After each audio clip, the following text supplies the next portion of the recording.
जय श्री कृष्णा। राधे राधे दोस्तों, आज मैं आप लोगों को लड्डू गोपाल की एक ऐसी सत्य लीला कथा सुनाऊंगी जिसे सुनकर आपके हृदय में भी लड्डू गोपाल के लिए प्रेम कई गुना बढ़ जाएगा। आज की यह लीला कथा हमारे साथ शेयर की है उड़ीसा में रहने वाली माया गोस्वामी जी ने।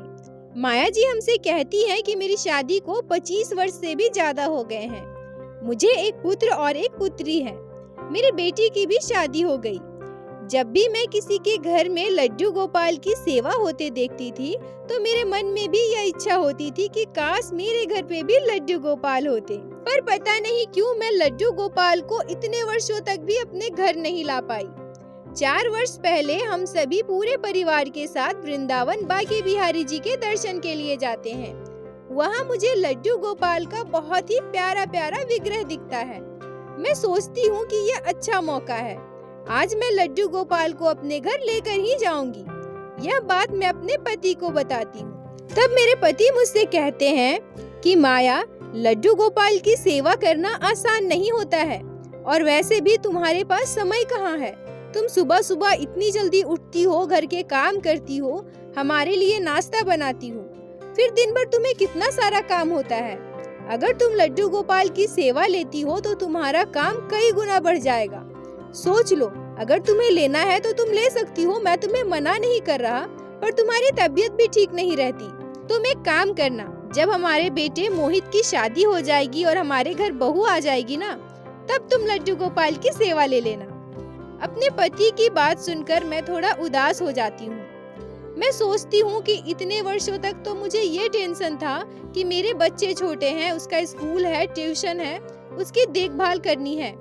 मैं अपने बच्चों को देखूं या फिर घर देखूं या लड्डू गोपाल की सेवा करूं। अब सब कुछ तो हो गया, फिर भी मैं लड्डू गोपाल को अपने घर नहीं ला सकती। पर मैं यह भी सोच रही थी कि मेरे पति का कहना भी गलत नहीं है, क्योंकि मैंने सुना है कि लड्डू गोपाल की सेवा करना बहुत कठिन होता है। इतने सारे घर के काम के बाद मैं लड्डू गोपाल की सेवा कैसे कर पाऊंगी। यह सोचकर हम सभी वृंदावन से बिना लड्डू गोपाल को लिए वापस आ गए। पर एक बात तो मैंने मन में सोच ली थी कि अब जब भी मेरे बेटे नितिन की शादी होगी और उसके बाद जब भी मैं वृंदावन जाऊंगी तो अपने घर लड्डू गोपाल को जरूर ले आऊंगी। दोस्तों, यहाँ मैं आप लोगों से एक बात कहना चाहूंगी कि यह भ्रम बहुत सारे लोगों के मन में देखा गया है या मैंने सुना भी है कि लड्डू गोपाल की सेवा करना बहुत कठिन होता है, हम नहीं कर सकते। अगर आप लड्डू गोपाल को एक छोटा बच्चा मान के यह सोचे कि यह आपके घर के छोटे बच्चे हैं, तो आपको उनका कोई भी काम बोझ नहीं लगेगा। आप यह सोचे हैं कि आपके घर पे जब छोटे बच्चे होते हैं तो उनके लिए जो भी आप काम करती हैं, क्या आपको कभी वो बोझ लगता है? नहीं लगता है ना, बल्कि आपको खुशी होती है अपने बच्चे की जरूरत को पूरा करके, अपने बच्चे को खुश करके। तो बस उसी तरह से आप मान लीजिए कि लड्डू गोपाल हमारे घर के छोटे बच्चे हैं, हमारे परिवार के सदस्य हैं, तो हमें हमारे बच्चे का काम करने में कहाँ बोझ महसूस होता है। लड्डू गोपाल की सेवा करना कुछ भी कठिन नहीं है। तो कृपया आप लोग ये बातें अपने मन से निकाल दें। अब हम लीला कथा में वापस आते हैं। माया जी कहती हैं कि वृंदावन से वापस आने के बाद मैं बहुत उदास रहने लगी। मैं मन ही मन सोचने लगी कि यह मेरे पास एक कितना अच्छा मौका था। मैं लड्डू गोपाल को घर ला सकती थी। इतने वर्षों की मेरे मन की इच्छा है, पता नहीं लड्डू गोपाल हमारे घर क्यों नहीं आना चाहते हैं। हर बार कोई ना कोई बाधा क्यों आ जाती है।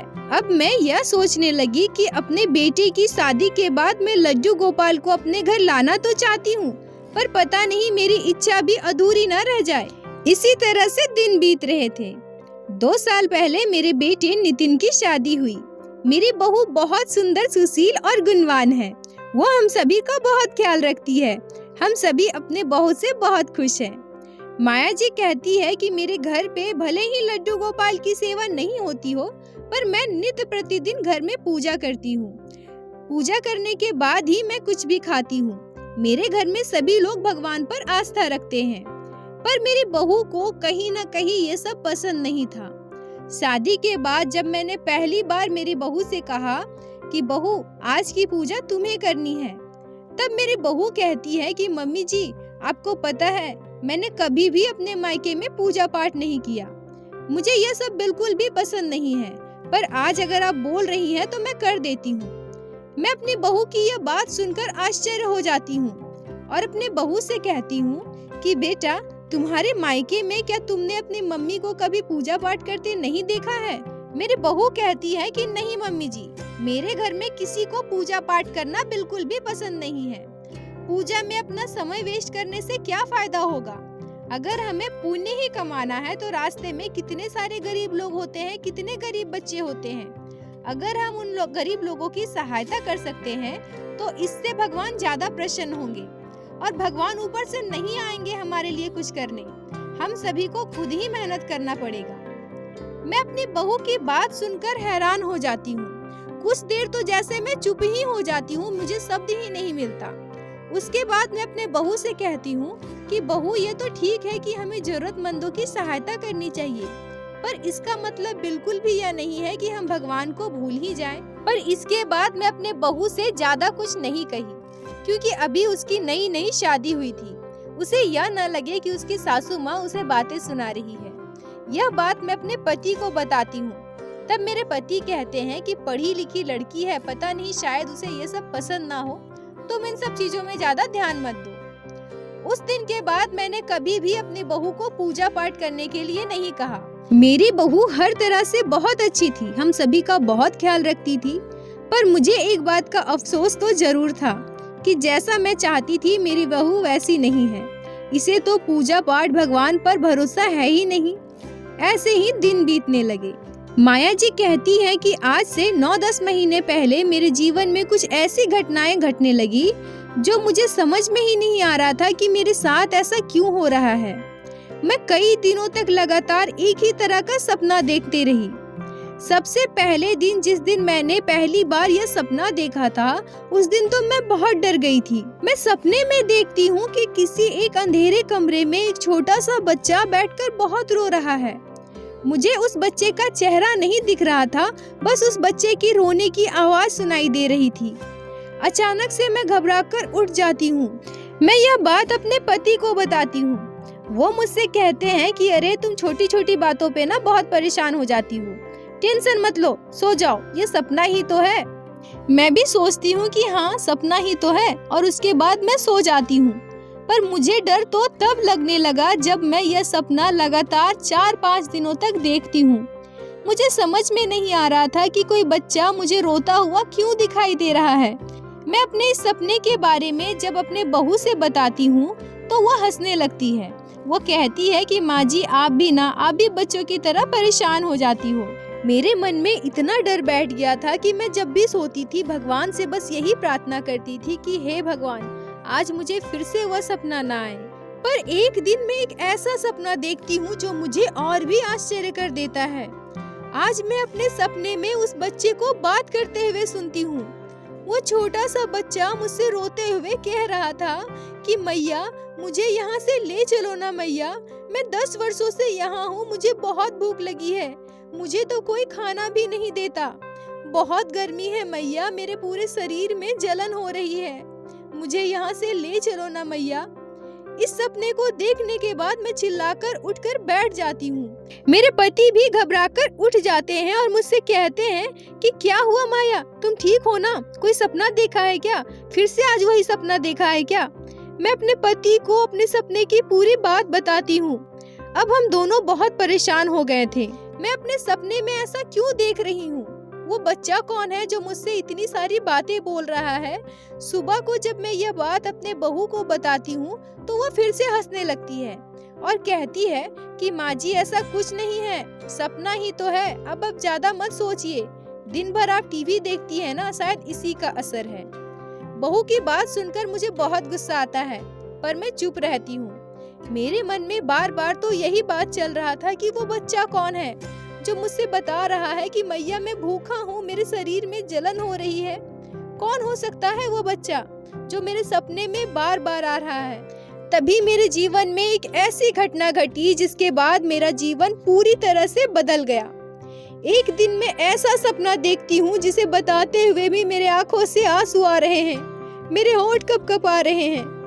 मैं देखती हूँ कि वो छोटा सा बच्चा, सांवली सूरत वाला, बहुत ही सुंदर स्वरूप, जिसके माथे पर मोर पंख और हाथों में बांसुरी लिए, मैं उस बच्चे को स्पष्ट देख पाती हूँ। पर उस बच्चे के पूरे शरीर में छाले पड़ गए थे। वो रोते हुए मुझसे कहता है कि मैया, मुझे यहाँ से ले चलो ना मैया, मैं 10 वर्षों से भूखा हूँ, मुझे किसी ने खाना नहीं दिया।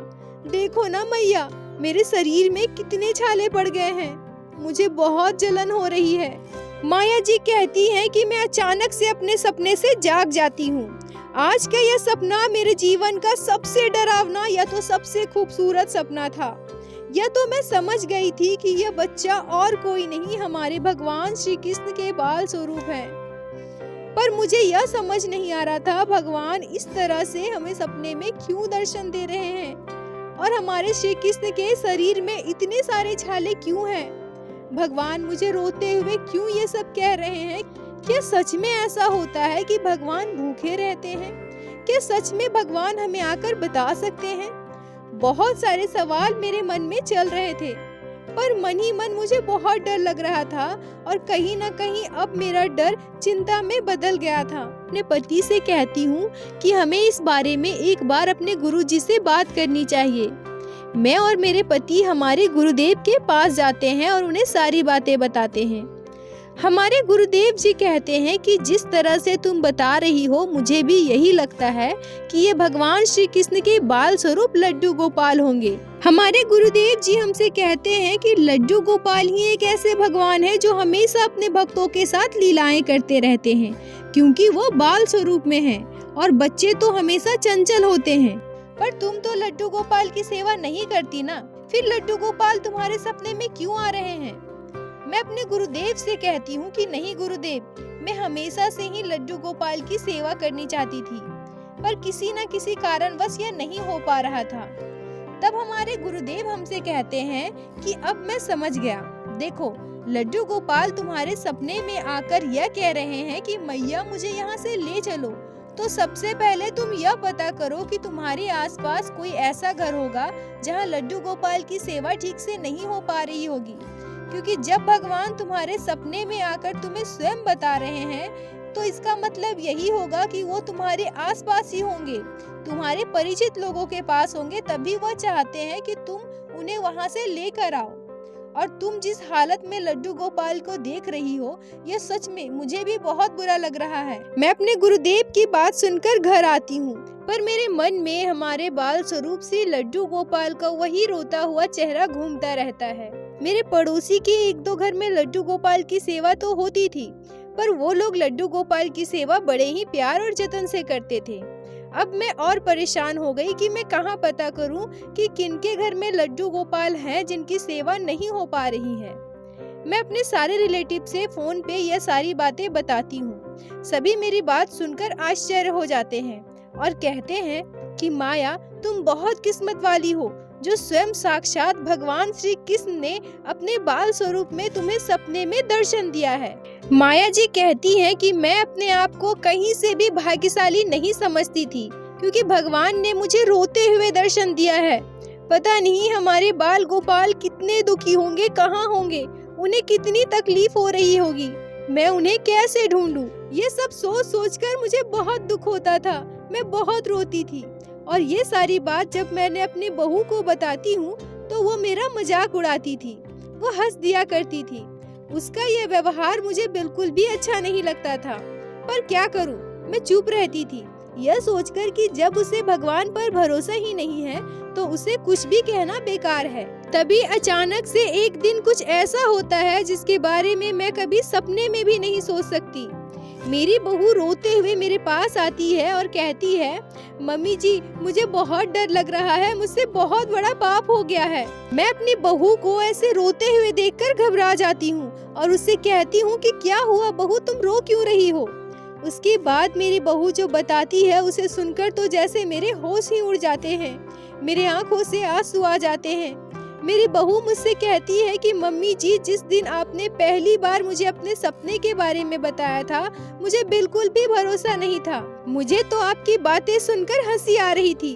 पर कुछ दिनों से मेरे साथ कुछ ऐसी घटनाएं घट रही है जिसके बाद मैं खुद को रोक नहीं पाई और आपके पास आ गई। मम्मी जी, एक बात है जो मैंने आपसे छुपाई है और मुझे कभी भी इस बात को बताना जरूरी नहीं लगा, क्योंकि मेरे लिए ये सब कुछ भी मैटर नहीं करता। पर आज मुझे ऐसा लग रहा है कि मुझे सारी बातें आपको बतानी चाहिए। मैं अपनी बहू की बात सुनकर घबरा जाती हूँ और सोचने लगती हूँ कि ऐसी कौन सी बात है जो मेरी बहू ने मुझसे छुपाया है। तब मेरी बहू मुझसे कहती है कि मम्मी जी, हमारे घर पर लड्डू गोपाल हैं। मेरी दादी उनकी सेवा किया करती थी। मेरी बहू के मुंह से यह बात सुनकर मैं आश्चर्य हो जाती हूँ। मेरी बहू तो बता रही थी कि इसके फैमिली में किसी को पूजा पाठ करना अच्छा नहीं लगता, इनको भगवान पे भरोसा ही नहीं है, तो फिर इनके घर में लड्डू गोपाल कैसे हो सकते हैं। मैं अपनी बहू से पूछती हूँ कि बहू, मैंने तो कभी भी तुम्हारे घर पर लड्डू गोपाल की सेवा होते हुए नहीं देखा है, ना ही तुमसे कभी सुना है, फिर तुम्हारे घर में लड्डू गोपाल कैसे हैं?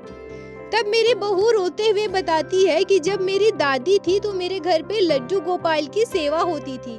मेरी दादी बहुत ही प्यार से लड्डू गोपाल की सेवा किया करती थी। पर मेरी दादी के जाने के बाद मेरी मम्मी ने कभी भी लड्डू गोपाल की सेवा नहीं की। उन्होंने लड्डू गोपाल को मंदिर में दान दे दिया। मेरी बहू के मुंह से यह बातें सुनकर मैं सदमे में आ जाती हूँ। मैं अपने बहू से कहती हूँ कि बहू, ये सब तुम लोगों ने क्या किया है? तुम्हारी दादी लड्डू गोपाल की सेवा इतने वर्षों से करती आ रही होगी, इतने प्यार से करती थी जैसा तुम बता रही हो, और तुम लोगों ने लड्डू गोपाल को मंदिर में दान दे दिया। मेरी बहू की आंखें नम हो रही थी। वो मुझसे कहती है कि मम्मी जी, आपको पता है मुझे इन सारी बातों से कोई फर्क नहीं पड़ता, पर पिछले 3 दिनों से मैं वही सपना देख रही हूँ जैसा आप बता रही थी। मैं अपने सपने में हमारे घर के लड्डू गोपाल के दर्शन करती हूँ। लड्डू गोपाल की स्थिति ठीक नहीं थी माँ जी, उनके पूरे शरीर में जख्म के निशान थे। लड्डू गोपाल मुझे बुला रहे हैं माँ जी, लड्डू गोपाल रो रहे हैं, वो भूख से तड़प रहे हैं। क्या करूँ माँ जी, मुझे कुछ समझ में नहीं आ रहा है।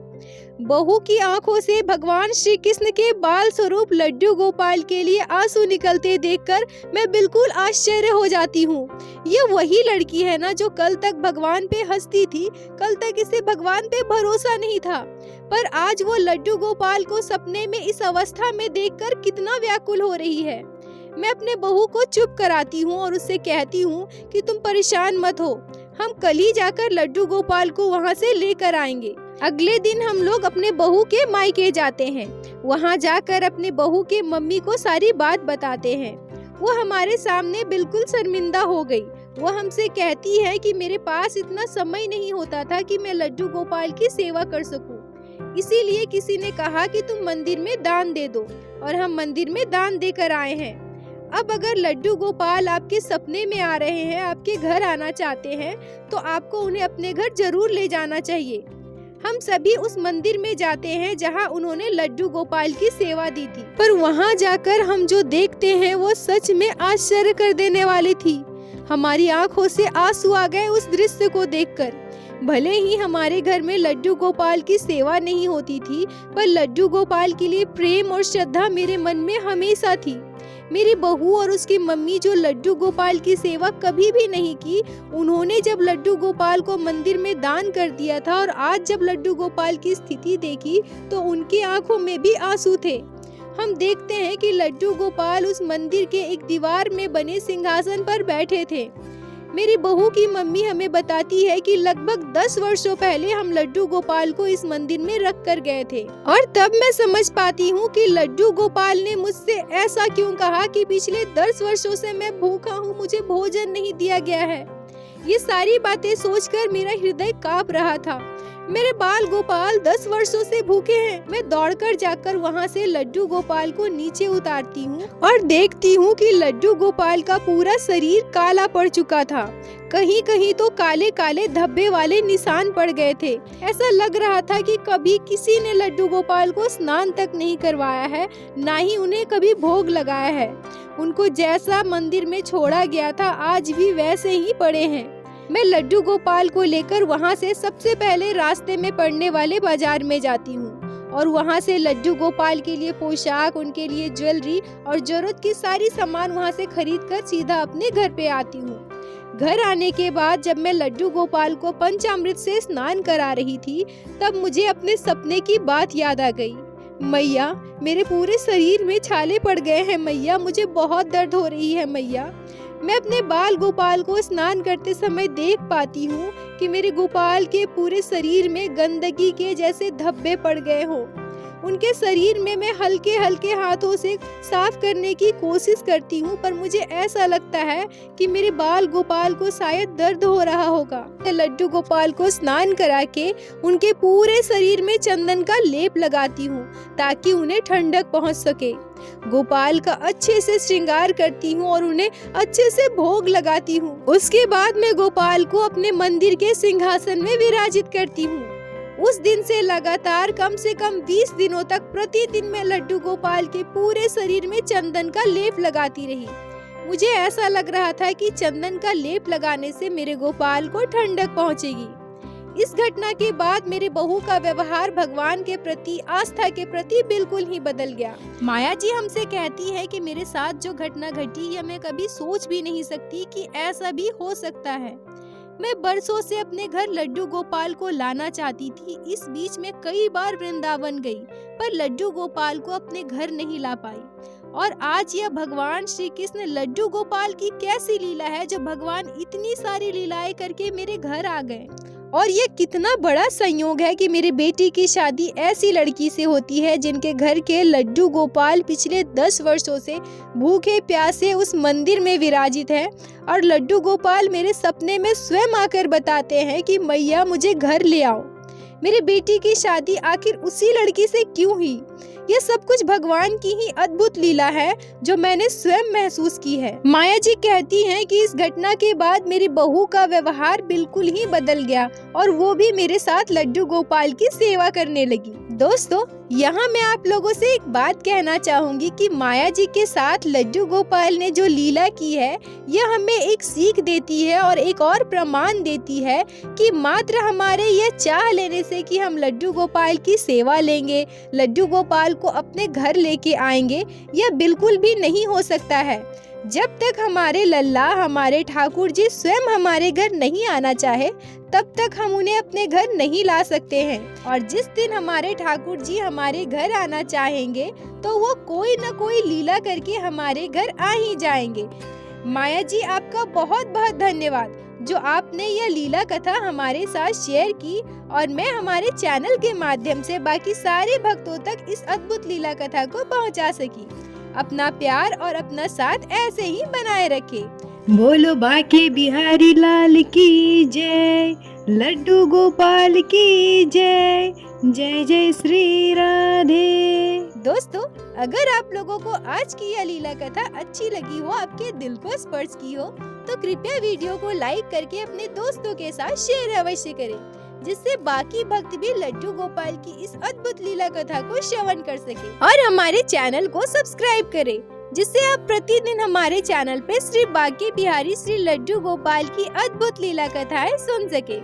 दोस्तों, यदि आपके जीवन में भी घटी हो कोई भी चमत्कारी घटना या लड्डू गोपाल ने कभी भी की हो कोई भी लीला जिसे आप हम सभी के साथ शेयर करना चाहती हैं, तो कृपया हमें इंस्टाग्राम पे मैसेज करें। हम आपसे कांटेक्ट करेंगे और आपकी उस लीला कथा को हमारे चैनल पे बाकी सारे भक्तों के साथ शेयर अवश्य करेंगे। लड्डू गोपाल की कृपा आप पर और आपके पूरे परिवार पर बनी रहे। राधे राधे दोस्तों।